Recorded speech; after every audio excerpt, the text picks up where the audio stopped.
कि जिस तरीके से यह ऐवान चलता था, जिस तरीके से हमारी रियासत थी, आज वो रियासत नहीं। कल लीडर ऑफ द अपोजिशन ने कुछ ऐसी बात कही जिससे बहुत दुख लगा। हमारे मार्टियर्स ने जो कुर्बानियां दी हैं और उन्हीं कुर्बानियों की वजह से आज इस असेंबली में हम बैठे हैं। अगर हम आज बैठे हैं तो उन शहीदों की वजह से ही बैठे हैं जिन्होंने मुल्क की कुर्बानी, मुल्क के लिए जान सावर की, मुल्क की आजादी के लिए जान सावर की। और इसी तरह एक अनारकी को खत्म करने के लिए जो 13 जुलाई को हमारे कुछ लोग शहीद हुए, उनके बारे में मुझे उम्मीद नहीं थी कि लीडर ऑफ द अपोजिशन इस किस्म की टिप्पणी करेंगे। आज वक्त यह है कि हमें इकट्ठे होना है, ट्रेजरी बैंक्स को भी इकट्ठे होना है, अपोजिशन को भी इकट्ठे होना है और हमें उस मकसद को पाना है जो चीज हमने खोई है।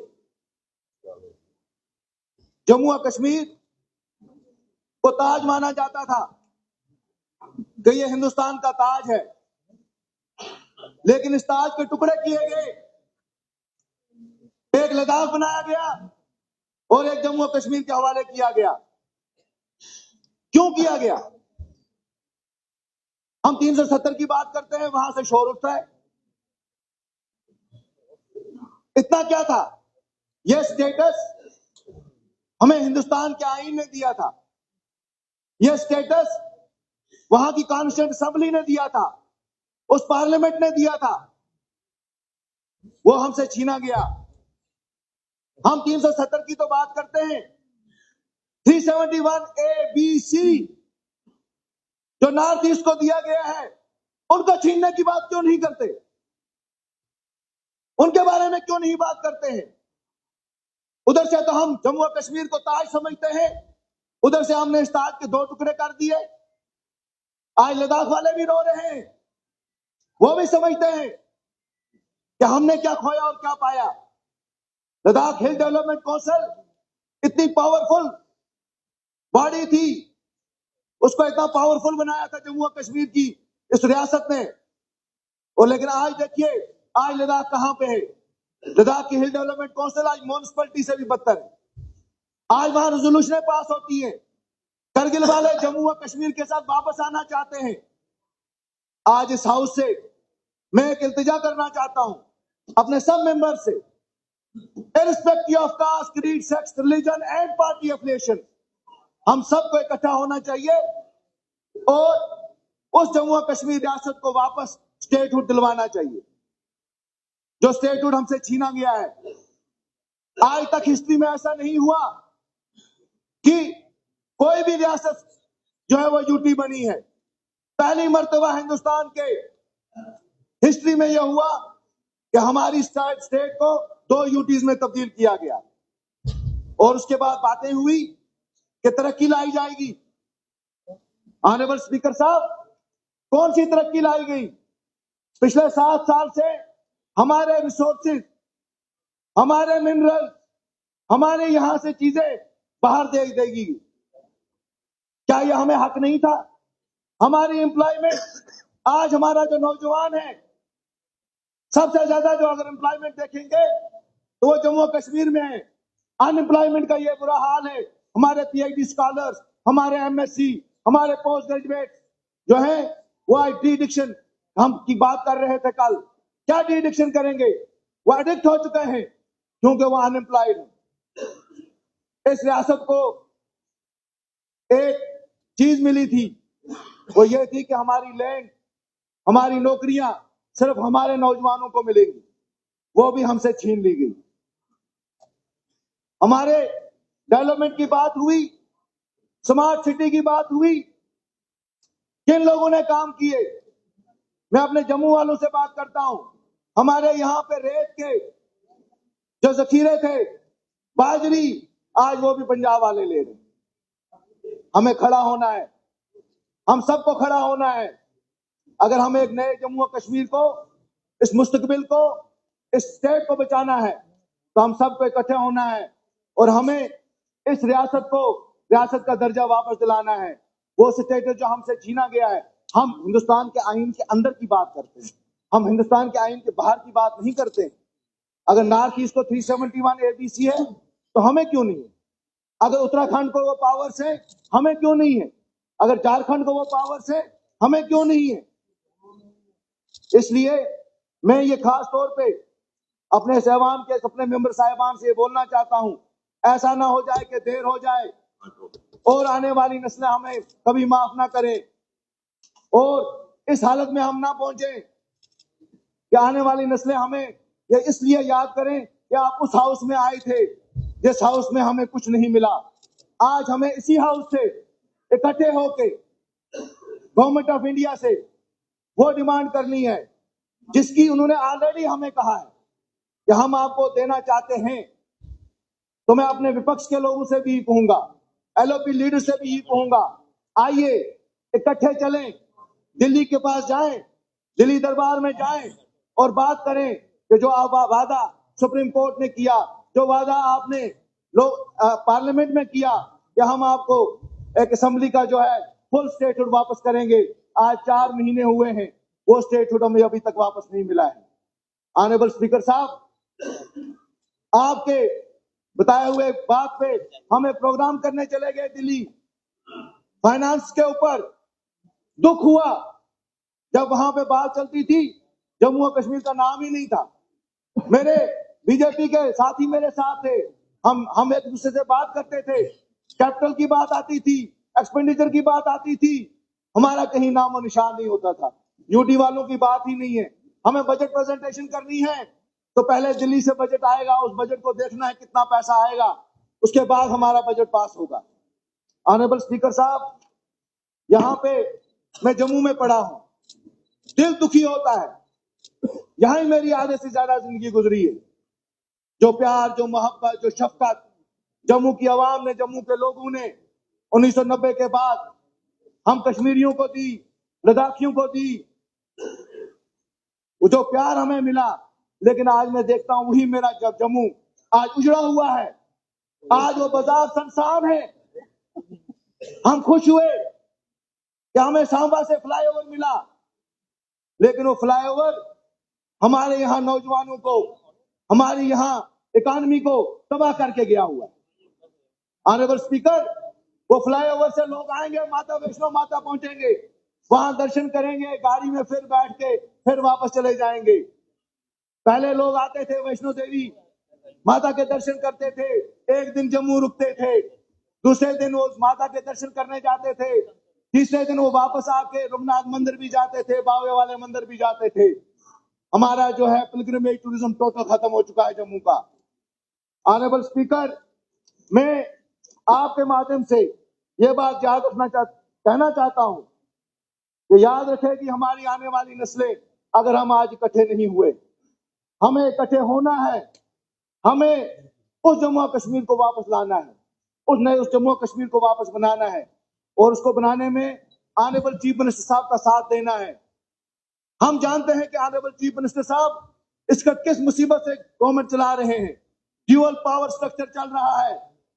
कमिश्नर साहिबान भी हमारे परेशान हैं, इधर मुड़ते हैं तो वो नाराज, उधर मुड़ते हैं तो काम नहीं होता।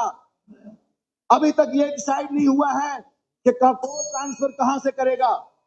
ऑनरेबल स्पीकर साहब, मैं आपके माध्यम से अपनी कॉन्स्टिट्यूएंसी की कुछ बातें कहना चाहता हूं। हमारा एक बॉर्डर इलाका है।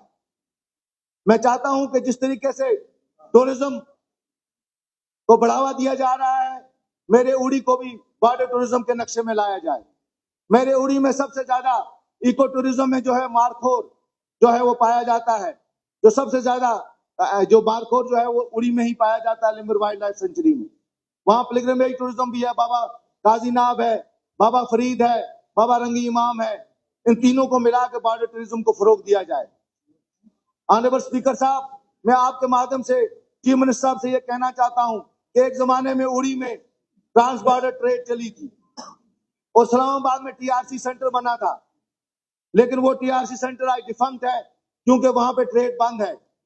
मैं ऑनरेबल डिप्टी चीफ मिनिस्टर साहब जो इंडस्ट्रीज के मिनिस्टर हैं उनसे भी ये कहूंगा और ऑनरेबल चीफ मिनिस्टर साहब से भी ये बात कहूंगा कि वो फिलहाल जब तक ट्रेड नहीं चलती है उस टीआरसी को टूरिज्म में वापस किया जाए, बॉर्डर टूरिज्म को फरोग किया जाए ताकि वहां लोगों को बेनिफिट मिल सके। दूसरी बात, मेरे उड़ी में 3 पावर हाउसेज है, उड़ी 1, उड़ी 2 और जो हमारा अपना पावर हाउस है स्टेट गवर्नमेंट का, लेकिन चिराग तले अंधेरा। उड़ी में अभी भी पावर पूरी नॉर्थ इंडिया को मिलता है, लेकिन उड़ी वाले जो है वो इस पावर से महरूम है। 12% जो उड़ी 2 में हमें मिला था, उसका 1% जो इनकम थी वो उड़ी में एसआरई के तहत लगाई जाना चाहिए था, लेकिन इतने साल गुजरने के बाद भी वो 1% जो है वो आज तक मेरे इलाके में नहीं लगाया गया है। ऑनरेबल स्पीकर साहब, उड़ी में एक जमाने में एग्रीकल्चर को फरोग देने के लिए ऑलिव ऑयल का जो है वो एक किया गया था, एक्सपेरिमेंट किया गया था और सबसे ज्यादा वहां पे आज भी संतरे, नींबू और ऑलिव ऑयल की जो है पैदावार हो सकती है। मैं आपके माध्यम से ऑनरेबल चीफ मिनिस्टर साहब से कहूंगा और एग्रीकल्चर मिनिस्टर से कहूंगा कि उस चीज को आगे फरोग दिया जाए। ऑनरेबल स्पीकर साहब, हमारी सबसे बड़ी चीज यह है कि इस ऐवान को मैं बताना चाहता हूं कि गवर्नमेंट ऑफ इंडिया ने एसटी दी, पूरे राजौरी पुंछ को एसटी दी गई, irrespective of caste, creed, sex and religion, और बताया गया कि राजौरी पुंछ पूरा जो है वो एसटी के जुमरे में है। वहां का राजपूत, वहां का ब्राह्मण, वहां का कश्मीरी, वहां का पहाड़ी, क्योंकि एथनिसिटी पे दी गई।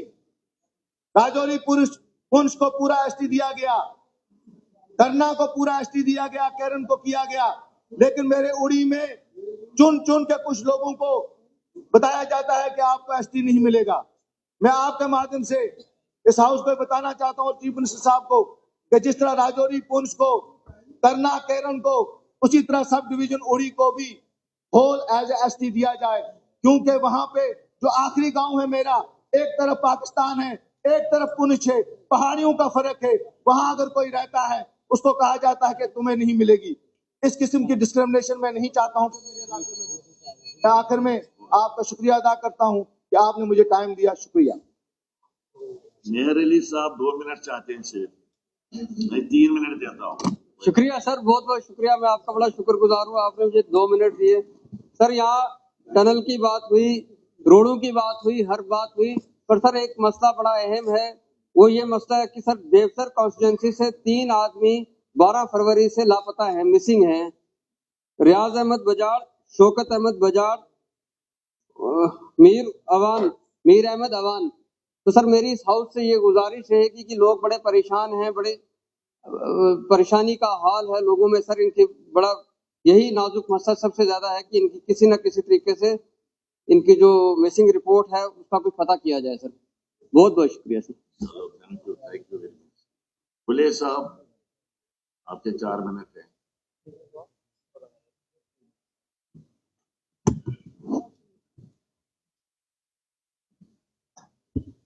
बिस्मिल्लाहिर्रहमानिर्रहीम।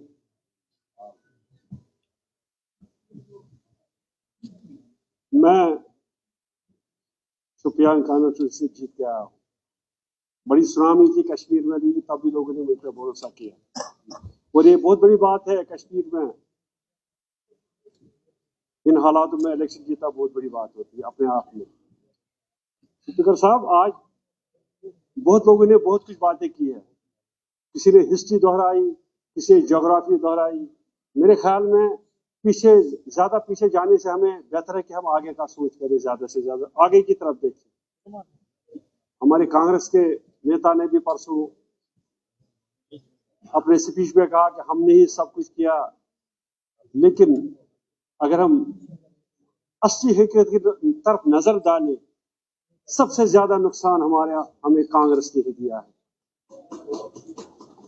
अगर हम 63 की बात करेंगे, अगर हम 53 की बात करेंगे, जिस शेख साहब को उन्होंने गले लगाया, जिस शेख साहब ने इतना बड़ा फैसला किया अगेंस्ट ऑल ऑड्स, उनके साथ समझौता करके, उनके साथ अपने दिल में हिंदुस्तान का जोड़ के, उसी शेर कश्मीर को 53 में कहा कि ये अनलॉफुल एक्टिविटीज में, उसके खिलाफ एक साजिशी मुकदमा बनाया गया और एक प्राइम मिनिस्टर बना के उसी टाइम से जब हमारा प्राइम मिनिस्टर था फिर वो चीफ मिनिस्टर में कन्वर्ट हो गया। वो किसने किया सर? हम अगर ये चीजें देखेंगे तो फिर कुछ नहीं हो सकता, फिर हम एक दूसरे को गले ही पड़ेंगे। अब दूसरी उसके बाद जनाब बीजेपी वाले भी आए हैं। खैर उनका तो मंशूर यही था कि हमें 370 को इधर उधर करके, इनका तो मंशूर यही था, तो खैर इनके साथ हमें ज्यादा गिले तो है नहीं। लेकिन मेरा गिला ये है, हम असेंबली में जब हम आए, हमने जब वोट लिए, हमने किस चीज के लिए वोट लिए? मुझे नहीं लगता हमने किसी ने भी कश्मीर में ये कहा कि मैं सड़क, पानी और बिजली के लिए ही वोट लूंगा। नहीं, हमने कश्मीर की अजमत और जम्मू कश्मीर के साबित के लिए वोट लिया है। हमें जो वोट लोगों ने दिया, हमने कहा हम इज्जत से जीना चाहते हैं। हम भिखारी नहीं है सर, हम सड़क के लिए भिखारी नहीं है, हम आए हुए के लिए भिखारी नहीं है, हम किसी चीज के लिए भिखारी नहीं है। कश्मीर को रहना पड़ता है, कश्मीर रहता है इज्जत से। अगर हमें इज्जत देंगे, इंडिया अगर इज्जत देंगे, हम इज्जत से रहेंगे। अगर इन्होंने हमें बिट्रे किया, हमारे जो कानून ने जो हमें दिया है उसको वो वापस ले गए यूनिटेरियनली, तो हमें भी सोचना पड़ेगा। हम भिखारी नहीं है। ये हमारी रिप्रेजेंटेटिव की जो असेंबली है, ये बहुत बड़ी, इसका एक बड़ा मैंडेट है, पावर है। लेकिन मेरी गुजारिश है कि हम छोटी चीजों पर ज्यादा से ज्यादा काम, ज्यादा से टाइम ना निकाले। हम देखें सर, हमने जो वादे किए हैं, मेरा एक वादा था जो मैं कह रहा हूं, आज क्या बात है, कोई मिनिस्टर दिल्ली से कश्मीर आता है और हमारे बच्चों को 200-300 लोगों को जेल भेजा जाता है क्योंकि उनको क्या सिक्योरिटी का थ्रेट है। हमारे बीजेपी वाले, मैं इनसे गुजारिश करूंगा, अगर ये कहते हैं सब कुछ ठीक है तो फिर हमारे बच्चों को पकड़ उनको क्यों है? जब हम वहां जाते हैं उनको छुड़ाने के लिए, वो कहते हैं ये ऊपर से आर्डर आया है। क्या आर्डर आया है? अगर हमारे बच्चे, उन्होंने वोट दिया है, नौजवान ने वोट दिया है, हिंदुस्तान के साथ, हमारे मुल्क के साथ जुड़ गए, तो क्या वजह है हमारे बच्चों को, जब आप यहाँ कोई मंत्री आता है दिल्ली से, कोई दूसरा अफसर आता है दिल्ली से, हमारे लड़कों को जेलों में भेज दिया जाता है। एक ही दिन पहले उनको फोन किया जाता है, आप आ जाओ थाने में। क्या ये कौन सी, ये कोई डेमोक्रेसी है? ये जम्मू में एक कानून है, दिल्ली में एक कानून है, क्या हमारे नौजवान को यही कानून है? आप कहते हैं हमें ड्रग्स है, ड्रग्स करेंगे, वो तो गन तो नहीं उठा सकते हैं, अगर पत्थर मारेंगे तो उनको अनलॉफुल एक्टिविटी लगेगा। तो वो उनको नशे की लत लगी है, वो अंडर डिप्रेशन है। उनके पास क्या, मुझे बताया स्पीकर साहब, उनके पास क्या ऑप्शन है? पीएचडी, एमए, फिलॉसफी, सब कुछ पढ़ा लिखा के उनको किसी दिन, उनको उनके माँ बाप को ये पता होता है किसी दिन हमारा पुलिस रात को टास्क फोर्स आ सकता है, बच्चों को ले सकता है। हम यहाँ हैं, 2 दिन से मेरे फोन आ रहे हैं कि 12th पास के बच्चे, अभी उनका एग्जाम है, रात को टास्क फोर्स आ गई, रातों रात ले गए उन लोगों को। इससे हमारा कश्मीर ना फूलेगा ना फूलेगा, ना जम्मू कश्मीर। हम झूठ बोल रहे हैं फिर लोगों को। क्या वजह है? एफआईआर क्यों लगता है हमारे बच्चों को रोज रोज जेलों में, क्यों हम निकल देते हैं? इसका कोई है हमारे पास कोई हल है? अगर अब 10 बार भी हम अगर असेंबली में बैठेंगे, 10 असेंबलियां लगाएंगे, लेकिन जो हमारा बच्चा, जो हमारा बेटा, जो हमारी माँ बहन जो वहां अनईजी फील कर, उनका बच्चा अनसेफ है, उसके लिए अगर हम आपसे, अगर यहाँ हम बात नहीं करेंगे फिर कहाँ करेंगे? दूसरी बात सर, हमारा जो रोना पड़ा है, हम रो रहे हैं 370 स्टेट में। हमारे वकील साहब यहाँ बैठे हैं बीजेपी के, इसको भी शायद मुझसे ज्यादा पता होगा। जो command of the supreme court होती है, वो कमांड होती है। जब उसे जजमेंट दी है, उसमें लिखा है, कमांड है कि they should restore the statehood as early as possible. उसका मतलब क्या है? या तो मैं वकील नहीं हूं, या मेरा भाई वकील नहीं है। इससे पूछे कमांड क्या होती है? The word shall and will का फर्क क्या है? एक कानून में एक वर्ड शैल होता है जिसका मैंडेटरी होता है, विल का होता है जब जी चाहे करे। लेकिन जो वर्ड हमारा शैल है, उसमें तो मैंडेटरी है उसको स्टेट देना। तो हम क्यों रोना, हम क्यों नहीं सुप्रीम कोर्ट जाते हैं, हम क्यों नहीं पिटीशन करते हैं, जिस तरह केजरीवाल ने किया था जब वहां भी स्टेट में क्राइसिस थी, ऑफिसरों के दरमियान ब्यूरोक्रेटिक, वो क्लियरिफिकेशन के लिए सुप्रीम कोर्ट गए हैं। हमें ये क्लियरिफिकेशन दे दो, हमारा कौन सा रोल है, उनका कौन सा रोल है। अगर हमारे पास सुप्रीम कोर्ट की जजमेंट है, वर्ड्स है, मैंडेट है, डायरेक्शन है, हम क्यों नहीं वहां जाते हैं? क्लियरिफिकेशन जजमेंट क्यों नहीं करते हैं? हमने, सुप्रीम कोर्ट ने स्टेट दिया है, हमने, बीजेपी ने स्टेट नहीं दिया, हमने किसी ने नहीं दिया, हमने सुप्रीम कोर्ट ने स्टेट दी है। और स्टेट के लिए हमें जाना चाहिए। मैं आपको सजेस्ट कर रहा हूं, हमें जाना चाहिए, सुप्रीम कोर्ट में जाना चाहिए एज अ स्टेट। इसकी क्लेरिफिकेशन लेंगे कि अगर स्टेट में लिखा है वर्ड शैल है तो कब तक होगा, एज अर्ली एज पॉसिबल का मतलब क्या है, यही इसकी क्लेरिफिकेशन हम सुप्रीम कोर्ट से लेंगे। बाकी जो बाकी चीजें हैं एक दो दो दो भी टाइम आएगा, ये भी इतना लंबा सेशन है, आपको और भी टाइम मिलेगा। शुक्रिया, शुक्रिया, इस वक्त टाइम की कमी है। शुक्रिया। पावल Gupta ji. Honorable Speaker, sir, I have risen to debate on the motion of thanks on the LG's address. Sir, इसमें काफी चीजें लोगों ने बोली, इत्तेजाजत की। मेरे दोस्त मेरे पास आए, इन्होंने मुझे बताया कि आप भी अपनी दास्तान बताइए जो 52-53 में हुई है। मेरे बाप के ऊपर में शूट एट साइट का ऑर्डर था, वो 6 महीने अंडरग्राउंड रहकर वो घूमते रहे और 3 महीने सॉलिटरी कंफाइनमेंट। 82 kg से 32 kg वेट रिड्यूस हुआ, ये आप रिकॉर्ड चेक कर लीजिए, वो आपके साथ काम किए हैं 2 टाइम। हम पुरानी बातों को ना दोहराएं, जख्म जितने उधेड़ेंगे उतना इसमें से जो है वो इसे मुआवजा निकलेगा। इसलिए क्योंकि बड़ा सारा इन्होंने जख्म खरीदने की कोशिश की है, तो इसलिए मैं बता रहा हूं।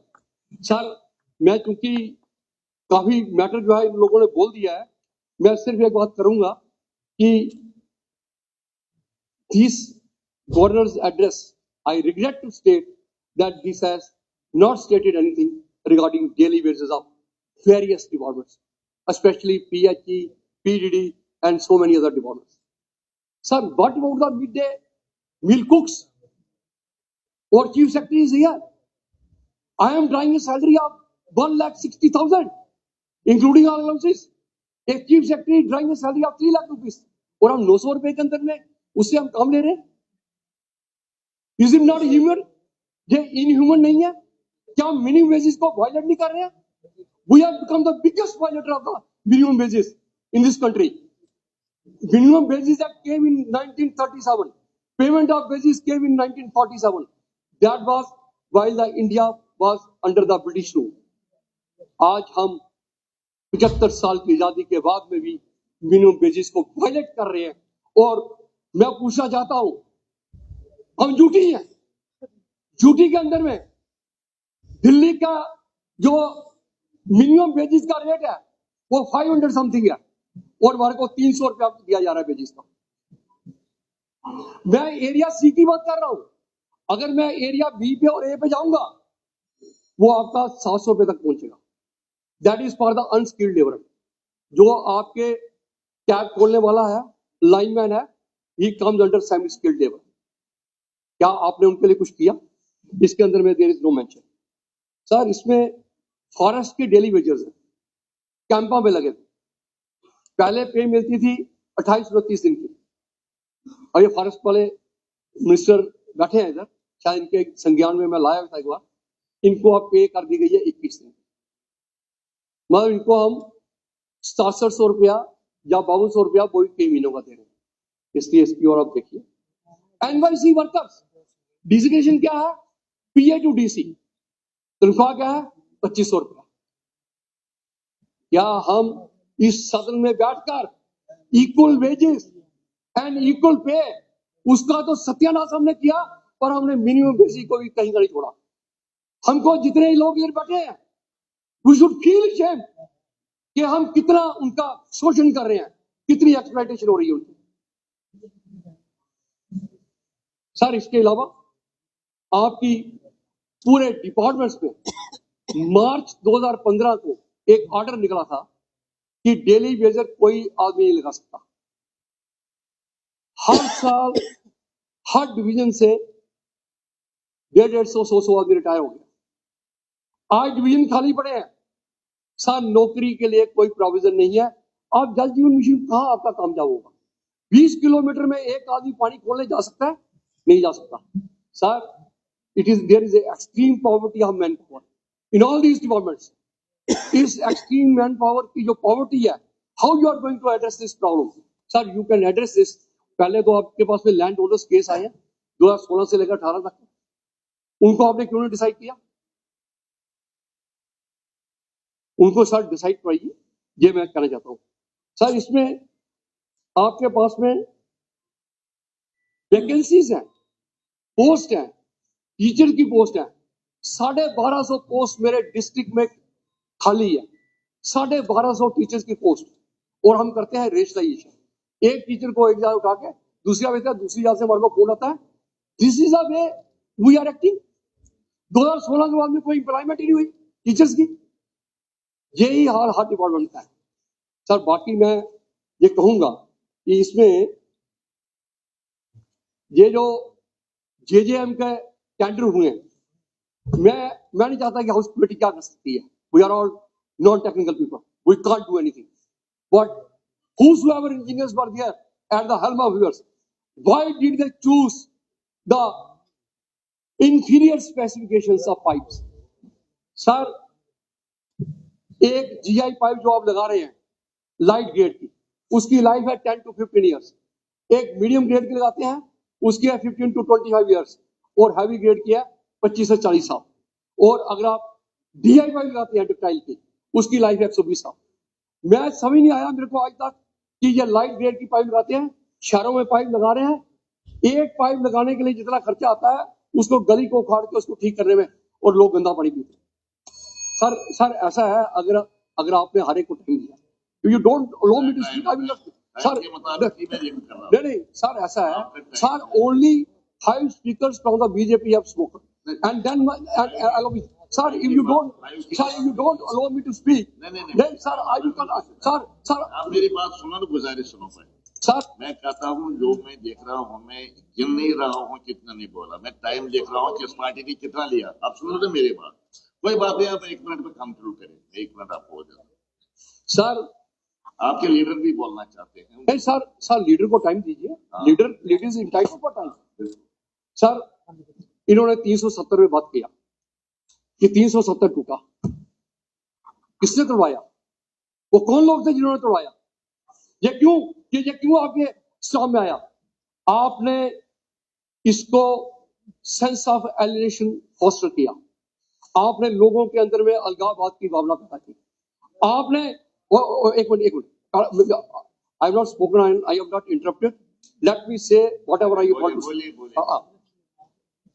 आपने ये पूरे हिंदुस्तान को भूल गया था कि है क्या, ये एक एम्प्टी शेल था जिसको हम यूज कर रहे थे, एक एम्प्टी शेल था।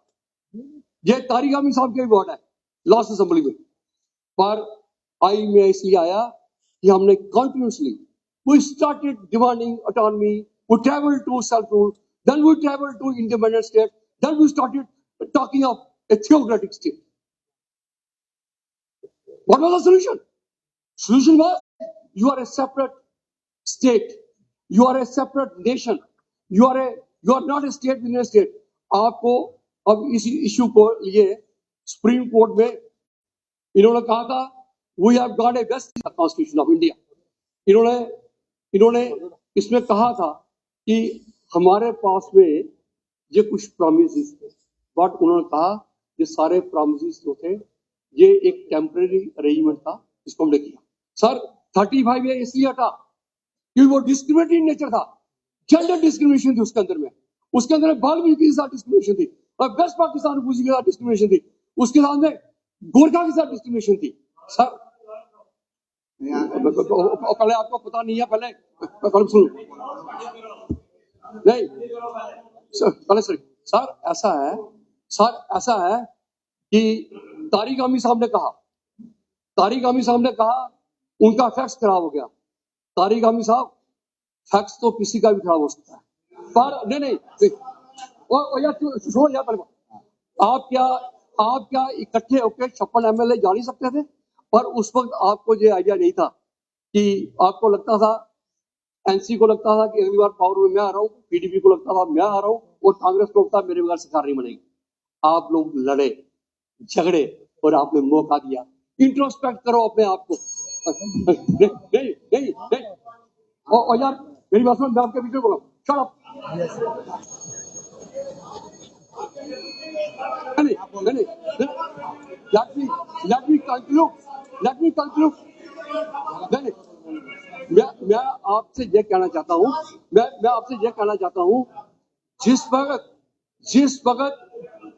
वक्त पीडीपी ने ट्रांसफर ऑफ प्रॉपर्टी एक्ट के अंदर में, लैंड एलिशन एक्ट के अंदर में अमेंडमेंट लाई थी, सर मेरी बात को सुन लीजिए, उन्होंने जो अमेंडमेंट लाई थी उसी वक्त ये लग रहा था कि 370 का दुरुपयोग हो रहा है। तो मेरे को उसी वक्त लगा था, मैंने इसी आप पार्टी का सारा टाइम ले रहे हैं, फिर किसी को टाइम नहीं मिलेगा, ये ख्याल रखिए, फिर इनका टाइम ले रहे हैं। 2 मिनट में आपने नहीं 15 मिनट ले लिए बस सर, इसी चले आपने सारी बातें मैंने इसी हाउस में मैडम महबूबा मुफ्ती ने कहा था, those who oppose Article 370 they are traitors, and in this very house I said Shama Prasad Mukherjee was not a traitor, Pandit Premnath Dogra was not a traitor, my father was not a traitor. There can be two views, two opinions. ये विचारधाराएं तो हो सकती है, हम आपका सम्मान करते हैं, आप हमारा सम्मान कीजिए। 70 साल लगे हमारे को अपनी विचारधारा लोगों तक पहुंचाने में, और ये माननीय सीएम साहब का बयान है कि अभी 70 साल तक हम इसके बारे में सोच नहीं सकते, इसलिए रियलिस्टिक हो जाइए, इन चीजों में मत जाइए।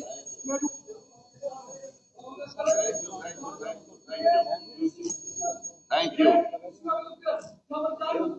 यहाँ पर क्या रूप ले रहे हैं आप? कल कितनी बार बस तशरीफ रखिए, आप तशरीफ रखिए। नहीं, कोई तकलीफ नहीं, कोई मजाक नहीं, इस वक्त नहीं, तकरीर के दौरान नहीं, ये कोई टाइम। जावेद हुसैन बेग साहब बोलना चाहते हैं, जल्दी में आपके पास टाइम कम है। सर 5 मिनट में फिर बैठ जाता हूँ, क्योंकि अगर मुझे मैं कंक्लूड कर दूंगा, मैं अपनी बात रख के कंक्लूड कर दूंगा। इससे ज्यादा नहीं, इससे ज्यादा ऑनरेबल, कोई बात नहीं, आपने सारी बातें कही, हाँ चलिए बोलिए आप। ऑनरेबल स्पीकर सर, मैं ऑनरेबल लेफ्टिनेंट गवर्नर साहब के खुतबे की तहरीक में उसकी हिमायत में खड़ा हुआ। मुझे उम्मीद है कि मेरी पार्टी का जो नुक्ता नजर है वो सियासी नुक्ता नजर इक्तिसादी आने वाले बजट में आ जाएगा। बदले यक रंगी कि ये आशनाई है गजब, एक ही खुरमन के दानों में जुदाई है गजब, जिसके फूलों में अखवत की हवा आई नहीं, उस चमन में कोई लुत्फ नगम पीराई नहीं। ऑनरेबल स्पीकर सर, 7 साल के वक्फे के बाद ये सेशन जिस तरह से आपने कंडक्ट किया है, आप मुबारकबाद के मुस्तहिक। इस वक्त हमारे सामने सबसे बड़ा चैलेंज ये है कि जो 90 मेंबरान असेंबली यहाँ मुंतखब होके आए हैं, चाहे वो इस साइड बैठे हैं या उस साइड बैठे हैं, 5 साल का जो वक्फा हमें मिला है, इस वक्फे में हम रियासत जम्मू और कश्मीर का खोया हुआ विकार, उसका तकद्दुस बहाल करने में किस तरह से अपनी संजीदगी और अपनी ईमानदारी का मुजाहिरा करते हैं। जब बात सियासत की होगी तो फिर कुछ चीजें रिकॉर्ड की दुरुस्तगी के लिए मैं मुनासिब समझता हूं कि वो रिकॉर्ड पर रखी जाए।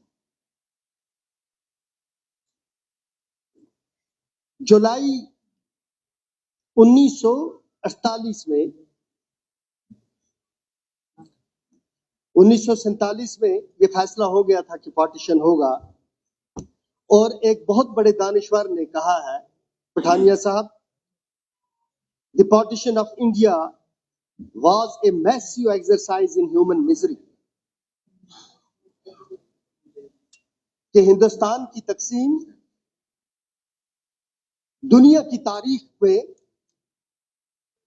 जो बेशुमार वाक़ात हुए होंगे बदनसीबी के, उनमें से एक वाक़ा जिसमें 10 लाख से ज्यादा लोग सिर्फ 2 कौमी नजरिए का शिकार हो गए।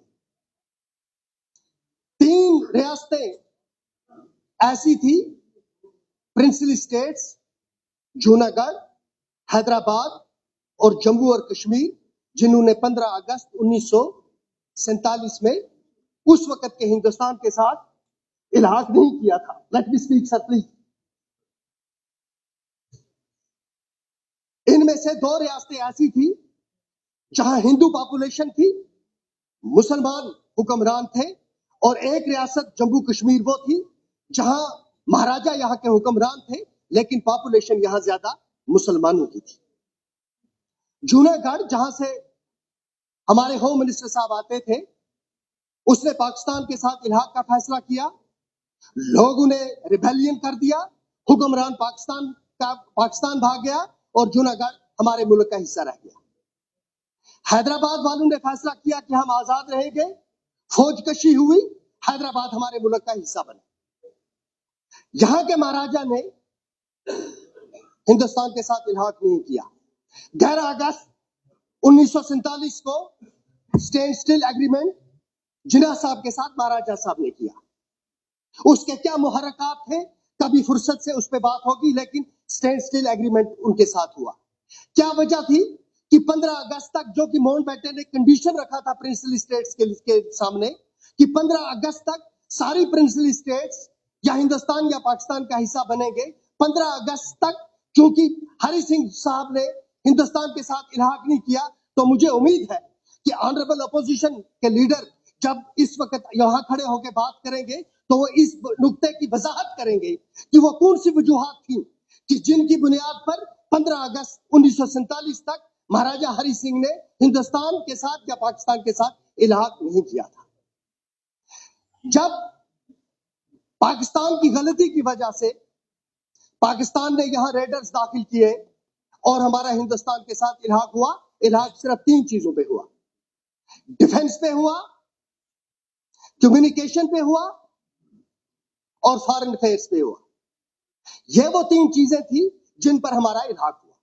और इल्हाक के साथ इंटरिम गवर्नमेंट बनी मार्च 1948 में। जब इंटरिम गवर्नमेंट बनी तो उसको मैंडेट दिया गया, और मैं इसको अंडरलाइन करता हूं कि आप अपनी कॉन्स्टिट्यूएंट असेंबली एस्टेब्लिश करें। दूसरा सवाल आपकी खिदमत में लीडर ऑफ द अपोजिशन के लिए यह होगा कि सिर्फ 3 ऐसी रियासतें थी जिनको यह इख्तियार मिला था उस वक्त कि वो अपनी कॉन्स्टिट्यूएंट असेंबलीज जम्मू कश्मीर के बगैर 3 थी। उन तीनों ने अपने राइट सरेंडर किए, लेकिन जम्मू कश्मीर वो वाहिद प्रिंसली स्टेट थी जिसने सिर्फ शराइत पर रहकर इल्हाक किया और अपनी कॉन्स्टिट्यूएंट असेंबली एस्टेब्लिश की 1948। और जब ये कॉन्स्टिट्यूएंट असेंबली हुई, इसके साथ हमारे उस वक्त की इंटरिम गवर्नमेंट को कहा गया, जिसकी सरबराही हमारे शेर कश्मीर शेख मोहम्मद अब्दुल्ला साहब कर रहे थे, कि वो अपने 4 मेंबर नॉमिनेट करें जो मुल्क की कॉन्स्टिट्यूएंट असेंबली का हिस्सा होंगे, और वो एक फ्रेमवर्क बनाएंगे कि मरकज के दरमियान और जम्मू कश्मीर के दरमियान, क्योंकि जम्मू कश्मीर का इल्हाक जो था वो सिर्फ 3 चीजों पर था जिसका मैं जिक्र कर चुका हूं कि को किस तरह की आईनी रिलेशनशिप होगी मरकज के दरमियान और हमारे दरमियान। और इसके लिए हमारे यहाँ से 4 मेंबर, जिसमें मोहतरम अफजल बेग साहब भी थे, मौलाना मसूदी साहब भी थे, और एक नाम मेरे जहन से स्किप कर गया, मैं वो नाम नहीं लेना चाहता।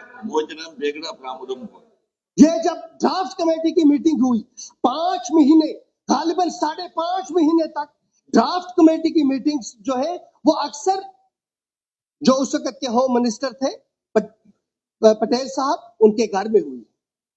और उसके बाद उस वक्त ये आर्टिकल 306A था ड्राफ्ट का, और जब ये आर्टिकल 370 बना तो इसने चेक्स और बैलेंसेस के लिए 2 स्टेप्स इंश्योर किए। ऑनरेबल स्पीकर सर, मैं आपकी तवज्जो चाहूंगा और ऑनरेबल मेंबर्स की भी तवज्जो चाहूंगा, और मैं ये भी चाहूंगा कि honourable leader of the opposition इस पर भी वजाहत करेंगे। पहला स्टेप उसमें यह था कि इन 3 शराइत के बगैर, इन 3 की लेजिस्लेशन के बगैर, अगर मरकज की हुकूमत या मरकज की पार्लियामेंट, हमारे मुल्क की पार्लियामेंट कोई भी कानून बनाएगी, तो जब प्रेसिडेंट ऑर्डर इशू करेंगे वो तब तक यहां लागू नहीं होगा जब तक यहां की कॉन्स्टिट्यूएंट असेंबली उसको इंडोर्स नहीं करेगी। यह पहला स्टेप था, यानी कि जो हमारी रिलेशनशिप बनी वो 370 की बुनियाद पे बनी, और कॉन्स्टिट्यूएंट असेंबली बजाते खुद एक मरकज और उस वक्त के हुक्मरान की मर्जी से बनी, और ये शराइत तय पाए गए कि हमारा कॉन्स्टिट्यूशन भी बनेगा, उनका कॉन्स्टिट्यूशन, मुल्क का कॉन्स्टिट्यूशन भी बनेगा, और इनके दरमियान जो रिलेशनशिप होगी उसको डिफाइन करने के लिए हमारे लोग वहां भी थे और यहाँ भी थे, और इसके बीच में एक रास्ता निकाला गया जिसको आर्टिकल 370 कहते हैं। और इस आर्टिकल 370 के तहत मैंने कहा 2 स्टेप। पहला स्टेप मैंने क्या किया कि कॉन्स्टिट्यूएंट असेंबली की कंसेंट होना जरूरी था। दूसरी बात, और मैं इस बात को भी अंडरलाइन करता हूं और मैं ये चाहूंगा कि इसकी वजाहत भी की जाए, लेकिन ये पॉइंट, ये इस पर आप गौर करना ऑनरेबल स्पीकर सर। दूसरी बात ये हुई कि जब कॉन्स्टिट्यूएंट असेंबली अपना आईन मुरतब कर लेगी, एक बार ये मीट करेगी, आईन लागू हो जाएगा, उसके बाद ये डिसॉल्व हो जाएगी, उसके बाद मुल्क की पार्लियामेंट को जो उस वक्त तक कानून नाफिज हुए होंगे, जो उस वक्त तक आर्टिकल्स नाफिज हुए होंगे, उन 3 के अलावा उसके बाद और कोई आर्टिकल कोई जम्मू कश्मीर पर लागू नहीं हो सकता। आर्टिकल 370 टेम्परेरी होने की वजह सिर्फ ये थी कि यहाँ पर एक उस वक्त हमारी कॉन्स्टिट्यूएंट असेंबली थी। कॉन्स्टिट्यूएंट असेंबली क्या फैसला करेगी ये उस वक्त मुल्क को मालूम नहीं था, और जो खुद उस वक्त मुल्क ने शर्त रखी थी रेफरेंडम की, उसके बारे में मुल्क की क्या आगे राय बनेगी उस वक्त, इस वजह से इसको टेम्परेरी प्रोविजन कहा गया। ऑनरेबल स्पीकर सर, इससे पहले कि मैं अगली बात करूं, अब बात आई कानून की इंटरप्रिटेशन की। मेरी बात पे गौर करेंगे ऑनरेबल मेंबर्स। एल्बर्ट आइंस्टाइन को देर से उठने की आदत थी। एक बार वो जब देर से गए तो एक उनके टीचर ने उनको कहा कि आपको मालूम है कि परिंदे सुबह सवेरे क्यों उठते हैं? उन्होंने कहा जी मुझे मालूम है। कहा क्यों उठते हैं? कहा इसलिए उठते हैं ताकि वो कीड़े मकोड़े जो निकलते हैं सवेरे उनको खा जाए। तो उसने कहा आप सवेरे उठने की आदत करो। बात समझ में आई तो आइंस्टाइन ने उनको कहा कि जी मेरी बात समझ में आ गई, और ये समझ में आया कि जो कीड़े मकोड़े सुबह सवेरे बाहर निकलते हैं उनको परिंदे आके खा जाते हैं। ये होती है इंटरप्रिटेशन। एक आदमी एक ही बात को एक तरीके से देखता है, दूसरा आदमी उसी चीज को दूसरे तरीके से देखता है। ये मुल्क हमारा है। मैंने कहा बदले यकरंगी की आशनाई है गजब, एक ही खुरमन के दानों में जुदाई है गजब। जहां तक जम्मू कश्मीर का ताल्लुक है, ये वाहिद वो रियासत थी जहां मुसलमान मेजॉरिटी में थे, और उस मेजॉरिटी ने यह फैसला किया कि हम एक वडेरा सिस्टम के साथ नहीं जाएंगे, बल्कि एक ऐसे मुल्क का हिस्सा बनेंगे जहां जमहूरियत पनपेगी, जहां हमें अपनी सकाफत को जिंदा रखने का हक हासिल होगा, जहां हमारा तमद्दुन महफूज रहेगा, जहां हमारा आईन महफूज रहेगा, जहां हमारा झंडा महफूज रहेगा, जहां हमारा मुस्तकबिल महफूज रहेगा। और ये इसकी बुनियाद पर उस वक्त हमने 2 कौमी नजरिए को रिजेक्ट किया था और हम हिंदुस्तान का हिस्सा बने थे, और उस फैसले पर हम आज भी कायम, हमें फख्र है। लेकिन सर मैं इससे आगे की बात कहना चाहता हूं। मुझे उम्मीद है कि आप थोड़ा सा मुझे मौका देंगे। नहीं, मौका नहीं। थोड़ा सा मौका दे honourable speaker sir. Honourable speaker sir please please please. दुनिया में सर अब मुझे बात करने दें आप प्लीज। 2 मिनट सुने सर, ऑनरेबल सर प्लीज मुझे बात करने का मौका दे, मुझे बात करने का मौका दे। दुनिया में ताकत को देखने के 2 तरीके हैं। एक वो ताकत है जो जिम्मेदारी के साथ आती है और आईन के साथ आती है, और जब आईन की बात होगी तो शेर कश्मीर शेख मोहम्मद अब्दुल्ला साहब ने आईन के बारे में क्या कहा था, मैं इसको रिकॉर्ड पे रखना चाहता हूं।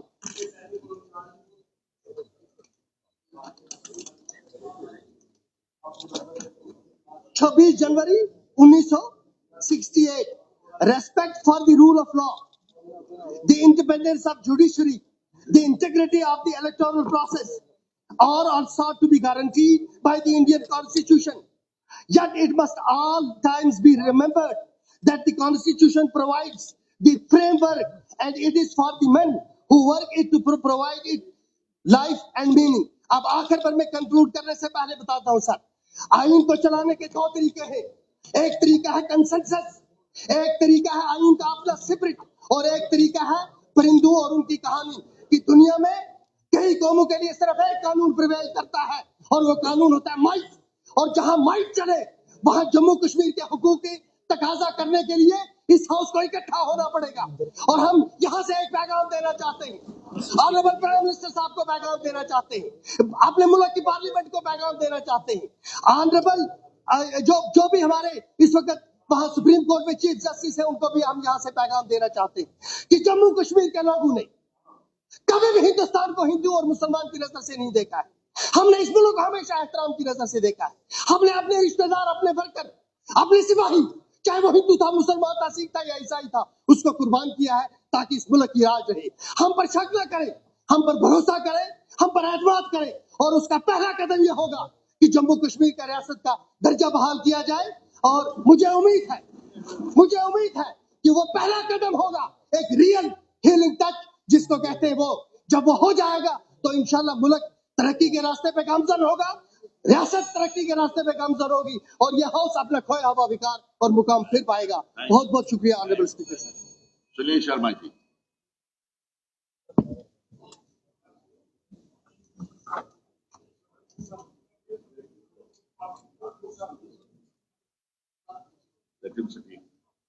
Thank you honourable speaker sir, आपने मुझे बोलने का मौका दिया। मैं अभी लेफ्टिनेंट गवर्नर साहब की स्पीच पर वोट ऑफ थैंक्स की डिबेट में खड़ा हुआ हूं। 3 दिन से ये डिबेट चल रही है और हर प्रकार की डिस्कशन हमारे सामने आई।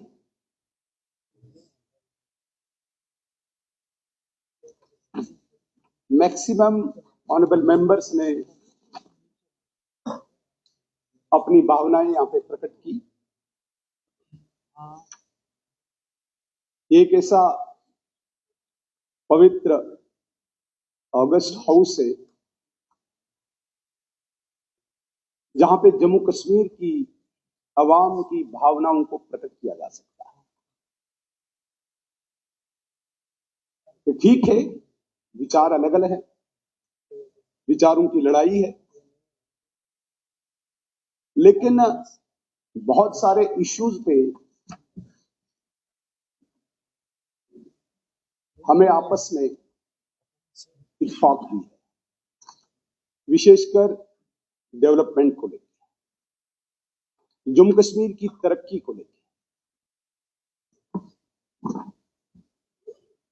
मैं अगर एक शेर से ऑनरेबल एलजी साहब के इस स्पीच को देखूं तो मैं कहना चाहूंगा, हमारी नजर ने तुम्हें है हुस्न बख्शा, हमारी नजर ने तुम्हें है हुस्न बख्शा, ये हमने दिया है तुम्हारा नहीं। मेरे कहने का ये तात्पर्य है, मेरे कहने का ये मतलब है, बहुत सारे ऑनरेबल मेंबर्स ने इन 5, 7, 10 सालों में जो तरक्की के हवाले से, डेवलपमेंट पॉइंट ऑफ व्यू से सवालात खड़े किए। मैं कोई बहुत पीछे कंपैरिजन नहीं करूंगा, लेकिन जब भी हम आज कहीं सड़कों पे चलते हैं तो एक विजिबल चेंज हमें दिखती है, जिसे हमें इनकार नहीं करना चाहिए। आज हम हाईवेज देख रहे हैं, आज हम रिंग रोड्स देख रहे हैं, आज हम प्रधानमंत्री ग्राम सड़क योजना के तहत, अगर मैं 2-4 सालों की बात करूं, लगभग 2-2.5 हजार रोड बने हैं। आदरणीय प्रधानमंत्री जी का विजन है, नरेंद्र मोदी जी की देन है।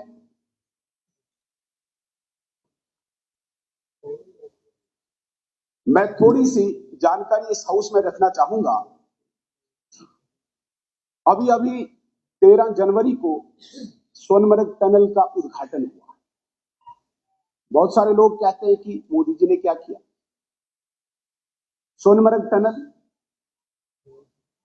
जो मुझे लगता है कि एक खित्ते को कनेक्ट करता है, कितने लोगों की अपेक्षाएं उस टनल से जुड़ी थी और कितनी स्पीड से उसको बनाया, ये बहुत बड़ी अचीवमेंट है नरेंद्र मोदी जी की गवर्नमेंट की और यहाँ के एलजी एडमिनिस्ट्रेशन की। जम्मू और श्रीनगर में 2 रिंग रोड बन रहे हैं, इसकी बुनियाद किसी और ने नहीं डाली, इसी नरेंद्र मोदी गवर्नमेंट ने डाली और आज ये कंप्लीशन पे, ये नरेंद्र मोदी जी की देन है, उनका विजन है। आज हम देखें दिल्ली अमृतसर कटरा एक्सप्रेसवे हमने सुना था, मथुरा एक्सप्रेसवे हमने सुना था, मुंबई एक्सप्रेसवे हमने सुना था, लेकिन दिल्ली अमृतसर कटरा एक्सप्रेसवे जिसको आज हम खुद देख रहे हैं, छोटी बात नहीं है। बनिहाल बारामूला रेल लाइन तो संगलदान तक तो पहुंच गई, बहुत जल्दी आप हम जम्मू तक इसको कनेक्ट कर रहे हैं। ये एक सपना था अटल बिहारी वाजपेयी जी का, इन दोनों खित्तों को जुड़ाने का, रेल लाइन से पूरे मुल्क के साथ जुड़ाने का, और इस स्वप्न को आज पूरा होते हुए हम देख रहे हैं। आजादी के बाद गुरेज वैली और मच्छिल में, गुरेजी साहब पता नहीं कहां गए, ग्रिड से इनको बिजली नहीं थी।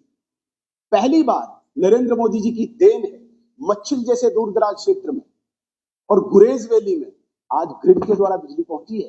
ये इसी एलजी एडमिनिस्ट्रेशन में हुआ है सर। 2019 तक जो जम्मू कश्मीर सिर्फ 5 मेगावाट सोलर ऊर्जा, सोलर एनर्जी पैदा करता था, आज इन 4 सालों में जम्मू कश्मीर नरेंद्र मोदी जी की देन से 55 मेगावाट सोलर एनर्जी प्रोड्यूस कर रहा है। बहुत बड़ी अचीवमेंट है। आज हमारे पास 2 एम्स हैं, एक जम्मू में एक कश्मीर में है, नरेंद्र मोदी जी की देन। आज हमारे पास आईआईटी है, आईआईटी हम सुनते थे, IIT Kharagpur, IIT Mumbai, IIT Delhi, आज यहाँ पे आपके पास आईआईटी, ये कहां से आया? हवा से नहीं आया। आईआईएम हमारे पास, ये कहां से आया? हमारे पास डॉक्टर्स की कमी थी, हम एमबीबीएस सीट्स को नहीं बढ़ा पाते थे, और इस दौरान जो ये टेन्योर रहा नरेंद्र मोदी जी और एलजी साहब का प्रशासन का, 800 सीट्स हमने एमबीबीएस की बढ़ाई, 151 पीजी की सीट्स नरेंद्र मोदी जी द्वारा यहां पे दी गई। बहुत सारे लोग कहते हैं कि भाई 15 लाख हम दिल पे हाथ रखें। जिस कॉन्स्टिट्यूएंसी में हम रहते हैं, क्या आपकी कॉन्स्टिट्यूएंसी में कोई ऐसा व्यक्ति रह गया है जिसका हेल्थ इंश्योरेंस कार्ड नहीं बना है? 5 लाख रुपया आज आपको सेहत के लिए नरेंद्र मोदी जी द्वारा दिया जाता है। अगर आपकी फैमिली में 5 मेंबर है तो 15 लाख की जगह आपके घर में 25 लाख आ रहा है, और जिस घर में 8 मेंबर है वहां पे 40 लाख आ रहा है। ये कहां से आ रहा है? ये नरेंद्र मोदी जी की देन है, इस एलजी प्रशासन की देन है। यहां पे बहुत सारे ऐसे लोग जिनको हम इंदिरा आवास योजना के तहत घर देते थे, एक पंचायत में 2-3 घर आते थे, आज लाखों घर, और जिस व्यक्ति के पास जमीन नहीं उसके लिए भी 5 मरला जमीन फराहम की। कोई छोटी बात है? बहुत बड़ा रिफॉर्म है। जम्मू और श्रीनगर को स्मार्ट सिटी देन नरेंद्र मोदी जी की देन है। आपको मैं एक बहुत बड़ी बात, जिस पंचायत राज के लिए जम्मू कश्मीर की आम जनता तरसती थी, वेट कर रही थी, आदरणीय नरेंद्र मोदी जी ने 2017 के लाल किले के भाषण में कहा था कि मैं जम्मू कश्मीर में 3 टियर पंचायत सिस्टम एस्टेब्लिश करूंगा। अभी जो ये ऑनरेबल मेंबर बोल रहे हैं, ये नरेंद्र मोदी जी की देन है कि इनको डीडीसी मेंबर वहां से चुना गया, वरना ये वही गांव में ही होते। ये 3 टियर सिस्टम भी एस्टेब्लिश करने की देन नरेंद्र मोदी जी की है।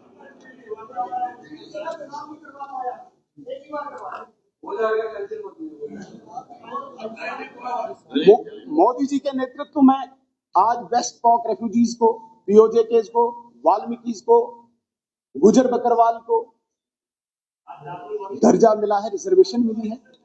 मुझे बताइए, पहली बार ये असेंबली गुजर बकरवाल समुदाय के 9 एमएलए यहाँ पे देख रही है। ये केवल और केवल नरेंद्र मोदी जी की देन है। मैं खामोश रहे।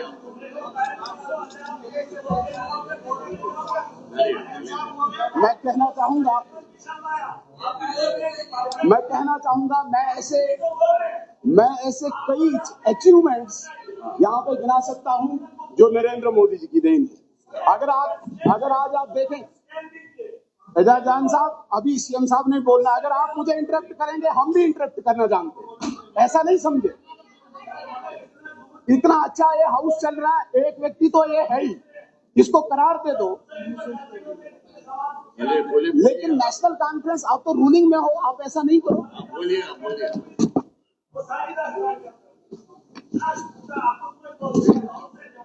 ऐसी कई मैं अचीवमेंट्स गिना सकता हूं। और सबसे बड़ी बात, जम्मू कश्मीर में ट्रांसपेरेंसी आई है, जम्मू कश्मीर में फाइनेंशियल रिफॉर्म्स आए। हमने जम्मू कश्मीर की सरकार में भी देखा है, यहाँ पे नौकरियां बेची जाती थी, यहाँ पे जंगल बेचे जाते थे, यहाँ पे ठेके बेचे जाते थे, जिसको मर्जी जो नौकरी दे दो, सीक्रेट डब्बी के पन्ने पे नौकरी लिख के दे देते थे। आज रिफॉर्म्स आए हैं, आज नौकरी ऐसे नहीं मिलेगी, आज आपको कॉन्ट्रैक्ट ऐसे नहीं मिलेगा। मेरे कहने का ये मतलब है कि फाइनेंशियल रिफॉर्म्स एस्टैब्लिश हुए हैं। आज आपको एक छोटा सा काम भी करना है, एडमिनिस्ट्रेटिव अप्रूवल आपको लेना पड़ता है। ये सारे रिफॉर्म्स तब हुए जब यहाँ पे यूटी बनी, जब यहाँ पे नरेंद्र मोदी जी का विजन एस्टेब्लिश हुआ। मेरे बहुत सारे साथियों ने यहाँ पे 370 को लेकर बहुत बातें की, बहुत वरिष्ठ लोग भी हैं, मैं आदर भी करता हूं, रिस्पेक्ट भी है, मुझसे ज्यादा उनको नॉलेज है, अनुभव है। लेकिन जितनी मुझे जानकारी है, भारत एक सेकुलर स्टेट है, एक सेकुलर कंट्री है। मुझे बताइए, एक सेकुलर टेरिटरी में एक और स्टेट का निर्माण कैसे हो सकता है? और जिस स्टेट का आइडिया टू नेशन थ्योरी की एक्सटेंशन हो, अजीब तमाशा है। पूरी 562 रियासतों का विलय हुआ, कहीं पे भी इस प्रकार की आपको कंसेशन देने की जरूरत नहीं पड़ी। चूंकि मुस्लिम मेजॉरिटी स्टेट है, इसलिए हम भारत के संविधान को एक्सेप्ट नहीं करेंगे। क्यों नहीं करेंगे? जब पूरे देश में संविधान इंप्लीमेंट हुआ, एक्सेप्ट किया, तो जम्मू कश्मीर में क्यों नहीं करेंगे? ये जन्म देता है इंडियन कॉन्स्टिट्यूशन की मूल भावना जो होती है, बेसिक स्ट्रक्चर को वायलेट करता है। ये इसलिए करता है क्योंकि स्टेट विद इन स्टेट नहीं होती, और इसको हमने स्पेशल स्टेटस माना। क्या था स्पेशल स्टेटस? स्पेशल स्टेटस आप मांगे, आप पैकेज को ही मांगे, आप इंफ्रास्ट्रक्चर को ही मांगे, आप एम्प्लॉयमेंट को ही मांगे, नहीं, हमें कॉन्स्टिट्यूशन अलग चाहिए। क्यों चाहिए कॉन्स्टिट्यूशन अलग? भाई, ब्रिटिशर्स ने एक बहुत बड़ी कॉन्स्पायरेसी के तहत भारत का डिवीजन किया, 2 हिस्से किए, पाकिस्तान ऑलरेडी बन गया है, लेकिन भारत एक सेकुलर स्टेट, यहां का कॉन्स्टिट्यूशन हर एक इंसान पर लागू होता है जो इस भारत में रहता है। लेकिन चूंकि मैं जम्मू कश्मीर में रहता हूं, मुझे कॉन्स्टिट्यूशन अलग चाहिए, मुझे झंडा अलग चाहिए, मुझे प्रधान अलग चाहिए। इसलिए ऑलरेडी भारत का विभाजन हुआ है। तो मुझे लगता है 370 जो कांग्रेस की देन थी, जो कांग्रेस की अपीजमेंट पॉलिसी थी, इसको खत्म होते होते बेशक 70 साल लगे, लेकिन now it is closed chapter, it is now history. ये दोबारा कभी आएगा नहीं। मैं कहता हूं कोई भी पार्टी आए, अब भारत के संविधान के मूल भावना को वो ठेस नहीं पहुंचा सकते हैं, अहित नहीं कर सकते, क्योंकि अब ये बेसिक स्ट्रक्चर को वायलेट करेगा। ये एक टेम्परेरी प्रोविजन था। जब तक आपने भारत के संविधान को पूर्णतः लागू नहीं किया, तब तक एक टेम्परेरी प्रोविजन था। बहुत यहाँ पे लीगल एक्सपर्ट्स हैं, वो ज्यादा समझते हैं। बड़ी कोशिश हुई, पार्लियामेंट में भी कोशिश हुई, सुप्रीम कोर्ट में भी कोशिश हुई, पार्लियामेंट ने भी इसे सेटल कर दिया, सुप्रीम कोर्ट की कॉन्स्टिट्यूएंट बेंच ने भी इसे सेटल कर दिया। अब मुझे बताइए, हमारा कौन सा इख्तियार नया है इस असेंबली में, जिसमें हमें लोगों के इश्यूज को डिस्कस करना चाहिए था, यहाँ की समस्याओं को डिस्कस करना चाहिए था। हम टाइम वेस्ट कर रहे हैं, क्योंकि इस असेंबली का दायरे इख्तियार हमें समझना चाहिए। हम पार्लियामेंट को यहां से आंखें नहीं दिखाते हैं। पार्लियामेंट का इख्तियार है, वो स्टेट को 2 स्टेट्स बना सकते हैं, 2 स्टेट्स की 1 स्टेट बना सकते हैं। यदि हमें इतना ही जोश है, हम जाएं पार्लियामेंट में, अक्सरियत जमा करें, वहां पे डिस्कस करें। नहीं, यहां पे डिस्कस करेंगे क्यों? क्योंकि वो जो जिन्ना की 2 नेशन थ्योरी थी, उसको जिंदा रखना चाहते हैं। मुझे लगता है जम्मू कश्मीर की जनता ने इसको रिजेक्ट किया है, ये दोबारा यहां पे होगी नहीं। Honourable speaker sir, honourable speaker sir, महाराजा जिन्होंने स्टेट को अपना सर्वस्व न्यौछावर किया, उस महाराजा का अपमान लगातार हुआ और आज तक होता रहा। मुझे इस हाउस के बैठे बहुत बड़े बड़े लीडर्स पे भी बड़ा मतलब आश्चर्य होता है कि राइट फ्रॉम 1927 से लेके 31 से लेके 47 से लेके 1949 से लेके महाराजा का अपमान होता रहा। कब तक करो? आज जिस स्टेट में आप हो, ये महाराजा की देन है और यहां से आप अपमान करते जाओगे। मैं कहना चाहूंगा 1931 में यंग मुस्लिम एसोसिएशन का सहारा लेकर लोगों ने जम्मू कश्मीर के लोगों को भड़काया, अफवाहें फैलाने की कोशिश की गई, महाराजा के कैरेक्टर एसेसिनेशन करने की कोशिश की गई। इस प्रकार की तब की अफवाहें फैलाने जाने लगी और ये सारा ब्रिटिश ऑफिशियल्स के इशारे पे होता रहा। इसमें कोई शक नहीं है। जहां तक बात आती है, यहां मैंने कल कहा मार्टियर्स डे पर आप लोगों ने बहुत शोर हल्ला किया। मैंने उन लोगों की बात की जिन लोगों ने महाराजगंज में कश्मीरी पंडितों की दुकानें जलाई, जिन लोगों ने सफा कदल में, नवा कदल में, विचार मंच में वहां पे कश्मीरी पंडितों को निशाना बनाया। मैं यहां पे कोट करना चाहूंगा प्रेमनाथ बजाज, जो स्वर्गीय शेख अब्दुल्ला साहब के बड़े नजदीकी थे, उनकी बुक में ये लिखा गया है। आप उसको भी छोड़िए, बरजोर दलाल की रिपोर्ट लाइए सामने, वो तो हमने तैयार नहीं किया था। वो क्या कहते हैं और टेस्टिमोनी किनकी हुई है तब, जिनका बिस्को स्कूल है उनकी टेस्टिमोनी, उनके रिकॉर्ड स्टेटमेंट्स रिकॉर्ड है वहां पे। तो वो क्या कहते हैं? फिर भी हम इस कहानी को, इस हिस्ट्री को जुटलाएंगे, ये कम से कम इस डोगरा स्टेट के लोग कबूल नहीं करेंगे। जहां तक बात आती है, नहीं अभी तो मैं उठाऊं, टाइम आप एक्सीड कर रहे हैं ना। करिए, थोड़ा सा करिए, मेरे लिए भी करिए। हमने 2 बार एक्सटेंड किया सीएम साहब की स्पीच, 2 बार, और अब भी कुछ लोग यहाँ पे पाकिस्तान से बातचीत की हिमायत करते हैं, बड़े सीनियर लोग। मुझे नहीं समझ आता है उन्हें मिलता क्या ये डोमेन है इस असेंबली का? Ministry of external affairs existing करती है हिंदुस्तान में, हम उनसे ज्यादा तेज हैं, हमारे पास उनसे ज्यादा कोई अथॉरिटी बैठी हुई है। हर वक्त सुबह उठे पाकिस्तान से बातचीत करें। भाई उनको पता है कब पाकिस्तान से बातचीत करनी है और वक्त आने पे बार बार की भी है। खुद पिछली बार पिछले सेशन में ऑनरेबल सीएम साहब ने वहां पे माना था, क्योंकि ये भी तब पार्टनर रहे हैं भारतीय जनता पार्टी की गवर्नमेंट के, और खुशकिस्मती ये थी कि एक्सटर्नल अफेयर्स में शायद एमओएस ये भी थे। कम कोशिशें हुई क्या? अटल बिहारी वाजपेयी जी खुद गए, लेकिन मुझे उस दिन जवाब नहीं दे पाया। मैं आज ऑनरेबल सीएम साहब को विद ड्यू रिस्पेक्ट कहना चाहता हूं, थोड़ा सा डिफरेंशिएट कर रहे थे तब की बीजेपी और अब की बीजेपी। भारतीय जनता पार्टी विचार से चलती है, ये व्यक्ति से नहीं चलती। जो अटल बिहारी वाजपेयी जी का लक्ष्य था वही नरेंद्र मोदी जी का लक्ष्य है।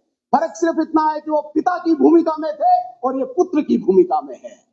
इसलिए ऑनरेबल सीएम साहब, हमें उस वक्त भी वही निशाना था जो नरेंद्र मोदी जी का था और आज से 3 पीढ़ियों बाद भी वही निशाना होगा। हमने इस देश को, हमने इस राष्ट्र को सर्वप्रथम माना है। वो अटल बिहारी वाजपेयी जी ने भी माना और मोदी जी ने भी। लेकिन शायद सीएम साहब इसलिए जस्टिफाई कर रहे थे, कश्मीर में होड़ लगी हुई है, पीडीपी का कोई भी कार्यकर्ता खड़ा होकर ये एनसी वाला बीजेपी के साथ मिला है, एनसी वाला बाजू फोल्ड करके ये पीडीपी वाला बीजेपी से मिला है, सजाद साहब बीजेपी से मिला है। आज पूरे कश्मीर की पॉलिटिक्स बीजेपी के इर्द गिर्द घूम रही है। तो ये लाजमी है सीएम साहब को तो धोना था। नहीं, तब की बीजेपी जब मैं था वो अलग थी, आज की बीजेपी अलग है। नहीं, बीजेपी वही है। बीजेपी एक विचार से चलती है, विचार से बनी हुई एक पार्टी है। चलिए आजमा लीजिए। आपका केजरीवाल तो झाड़ू लेके चला गया, आप भी नहीं दिखोगे। केजरीवाल तो चला गया। मैं कहना चाहता हूं मैं 2-3 चीजें स्पष्ट करना चाहता हूँ। यहाँ पे पीएसए की बात आई, हमारी बहन ऑनरेबल मेंबर शमीमा जी पीएसए लगा रहे, कौन लगा रहे हैं, किसने लगाया? 1978 में किसने पीएसए लाया था? आप जरा सईद अली शाह गिलानी जो इस हाउस के मेंबर रहे हैं उसकी बुक पढ़े, उसकी ऑटोबायोग्राफी पढ़े। उसकी ऑटोबायोग्राफी जो गुल्ले किनारे उन्होंने लिखी है, उन्होंने कहा कि नहीं, शेख साहब ने उन्होंने अपनी ऑटोबायोग्राफी में मैं रेफरेंस दे रहा हूं, उन्होंने उस बुक में, अरे बैठे जरा, बैठे आप, उन्होंने रिकॉर्ड ये बात कही है कि जेल जाने से पहले या जो यहाँ पे नेशनल कॉन्फ्रेंस थी, उन्होंने यहाँ के लोगों को पूरा भड़काया, तैयार किया, तैयार करने के बाद पूरा इंटरनेशनल एक माहौल बनाया। लेकिन जो ही बाद में कंप्रोमाइज हुआ, जो ही बाद में एग्रीमेंट हुआ, तो शेख साहब ने उन्हीं पे पीएसए लगाया। सईद अली शाह गिलानी पे पीएसए लगाया, बीजेपी ने लगाया, मोदी जी ने लगाया, नरेंद्र मोदी ने लगाया। नहीं, अगर आज हम पीएसए लगाते हैं तो इसलिए लगाते हैं कि कोई सिविलियन किलिंग ना हो। आप अपना रिकॉर्ड निकालें, नेशनल कॉन्फ्रेंस अपना, जब वो दौरे हुकूमत में रहे, रिकॉर्ड निकाले, हम भी खड़े होते हैं पब्लिक के सामने। आपने कितनी सिविलियन किलिंग कराई और आज हमारे दौर में कितनी सिविलियन किलिंग हुई, और जो 1-2 हुई उसके लिए हमारे नेतृत्व ने माफी मांगी। किसी कीमत पे भी सिविलियन नहीं किलिंग होने नहीं देंगे। कश्मीर के एक शरीफ आम इंसान को हम कोई हताहत नहीं होने देंगे। ये हमारी गारंटी है नरेंद्र मोदी। एक बात और मैं कहना चाहूंगा, नो टाइम।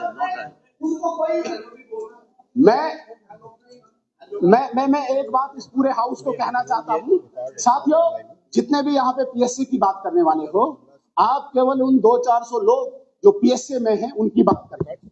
हम तो 70 लाख पॉपुलेशन की बात करते हैं। जो वो 400-500 लोग प्रॉब्लम करते हैं उन 70 लाख लोगों को आम सामान्य जीवन जीने के लिए रोज पत्थरबाजी से, गोली से, हड़ताल से, कैलेंडर से, अलगाववाद से, अगर आप उन 300-400 लोगों को ठिकाने नहीं लगाओगे तो 70 लाख कश्मीर के लोगों को आप प्रोटेक्शन नहीं दे सकते हो। एक और बात मैं कहना चाहूंगा, महबूबा मुफ्ती साहिबा की सरकार थी, महबूबा मुफ्ती साहिबा, अरे बैठ जाओ नीचे, अपने भाई को देखो। मैं बताना चाहूंगा, महबूबा मुफ्ती साहिबा की सरकार थी, जब 2016 की किलिंग शुरू हुई, हम उनकी सरकार के पास थे। हमने जाके उन्हें बताया कि अगर इस वक्त जम्मू कश्मीर को बचाना है तो आपको इस वक्त फोर्स का इस्तेमाल करना होगा। आपने इस वक्त 100 से 150 लोगों को जेल डालना होगा। लेकिन उन्होंने कहा नहीं, मैं नहीं डाल सकती, मुझे हुर्रियत नाराज हो जाएगी, मुझे जमात इस्लामी नाराज हो जाएगी। और नतीजा ये रहा, 125 किलिंग्स हुई। 125 किलिंग्स के लिए 125 किलिंग्स महबूबा मुफ्ती साहिबा को मंजूर थी, लेकिन की सरकार चली 2010 में। अगर इन्होंने भी ऐसे मिसक्रेंट्स को, ऐसे अनासीर को अगर जेल में डाला होता तो कम से कम 110 लोगों की किलिंग नहीं हुई होती। Thank you. आप पैसे रखिए शर्मा जी, आप पैसे रखिए।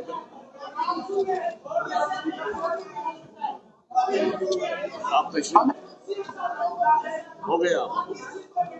डिप्टी चीफ मिनिस्टर साहब ने महाराजा के विरुद्ध डिक्टेटर शब्द का इस्तेमाल किया है, जिसका हमें पूरा अफसोस है। और हम इस हाउस में ऐसे शब्द की निंदा करते हैं जिस महाराजा के लिए, मुझे पता है आपको इन्होंने भेजा, आप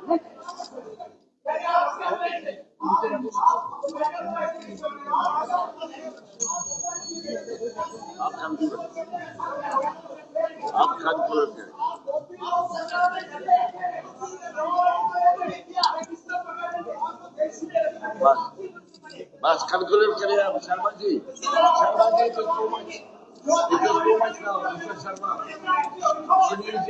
यहाँ पे कहा गया, एक लास्ट सवाल, मीर सैफुल्लाह साहब ने कहा कि नहीं, कुर्बानियां सिर्फ नेशनल कॉन्फ्रेंस के कार्यकर्ताओं ने दी। मीर सैफुल्लाह साहब, नेशनल कॉन्फ्रेंस नहीं, 1953 से लेके जब यहाँ पे नेशनल कॉन्फ्रेंस ने तिरंगे को नहीं लगाने दिया, तब प्रजा परिषद के लोग तिरंगा लेके निकले और आपकी फौज ने उन पे गोलियां चलाई, 18 लोगों को शहीद किया। और आज आप कहते हैं कि हमारे वर्कर नहीं। हम तो यहाँ पे शगुन परिहार जी, जो हमारी विधायिका है, इनके घर में देखे, इनके पिताजी, इनके चाचा जी का कत्ल हुआ, शहीद किया गया। मैं गिनाऊंगा यहाँ पे सतीश भंडारी को शहीद किया गया, संतोष ठाकुर को शहीद किया गया, रुचर कुमार को शहीद किया गया, अनेकों ऐसे गिना सकता हूं मैं। और सबसे बड़ी बात, कश्मीर की पहली शहादत टीकालाल टप्लू की है, जो भारतीय जनता पार्टी का विचार लेके कश्मीर में था, इसलिए मारा गया, इसलिए उसको शहीद किया गया, इस पे गोलियां उन पे चलाई गई, क्योंकि वो भारतीय जनता पार्टी का विचार लेके वहां पे खड़े थे। बस आप please conclude now, please conclude, it is too much now. Use किया महाराजा के प्रति, आपको एपोलॉजी लेनी चाहिए इसके लिए, क्योंकि पूरा डोगरा समाज, पूरा जम्मू का समाज इस चीज को कभी एक्सेप्ट नहीं करेगा। बस आप तशरीफ रखिए, आप तशरीफ रखिए। अब चले स्पीकर साहब, दो बातें मैं कहना चाहूंगा। वैसे भी आपको हमारी पार्टी से बैर है, इसमें आपने बिल्कुल क्लियर कर दिया कि यहाँ इस तरफ देखेंगे नहीं। मुझसे वैसे ही कोई पर्सनल आपको दुश्मनी है, जो आपको टाइम की मुझे किल्लत दिख रही है। अब लास्ट पे मैं एक शेर कहूंगा, हमारे शहर में कुछ लोग अब भी बाकी हैं, हमारे शहर में अब भी कुछ लोग बाकी है, नवाबी लुट गई लेकिन नफासत कम नहीं हुई। बहुत थैंक यू। ऑनरेबल मेंबर्स, मेरे पास जो बोलने वाले जो मेरे पास आई थी मेरे से, वो बोली लंबी चौड़ी थी। जाहिर है कि हर एक ऑनरेबल मेंबर को इस मोशन पर बोलने की इजाजत नहीं दी जा सकती, क्योंकि टाइम लिमिटेड है। मैंने इस बात का ख्याल जरूर रखा है कि हर पार्टी को जो टाइम हमने दिया था, अलॉट किया था, उसका एहतराम किया जाए। मैंने कोशिश की है, हर मुमकिन कोशिश की है। तब भी मैं वो ऑनरेबल मेंबर जो रह गए हैं बोलने से, मैं उनसे माफी का खासगार हूँ। इंशाल्लाह ये आने वाला बजट सेशन जो है, आपको बहुत से मौके मिलेंगे बोलने के। जो आज रह गए हैं, मैं उनको यकीन दिलाना चाहता हूं कि उनको अवलीन फुर्सत में हम जगह दे देंगे। आप जनाबी चीफ, आप जनाब कांग्रेस, आपका भी आप ही बोलना चाहते थे, मुझे कोई इसमें कोई शक नहीं है। आप लीडर हैं, बेशक आप पार्टी के प्रेसिडेंट हैं, मगर बदकिस्मती ये है कि कांग्रेस ने भी जो टाइम हमने अलॉट किया था, उससे उसने लगभग दुगना किया है, डबल टाइम ले लिया है, और एट दियर कॉस्ट, इसमें कोई शक नहीं है। मैं आपको बोलना दे दूंगा, आपको जनरल डिस्कशन भी आएगी बजट पर, आप बोल सकते हैं, बजट पर हम कुछ भी बोल सकते हैं, बजट पर कोई प्रॉब्लम नहीं है। इसलिए आप चीफ मिनिस्टर साहब इंतजार करें। अब सुन लीजिए मेरी बात, चीफ मिनिस्टर साहब को 2 बार इनका टाइम हमें एक्सटेंड करना पड़ेगा। अब मैं जनाब चीफ मिनिस्टर साहब से ही गुजारिश करूंगा, वो जवाब दे देंगे।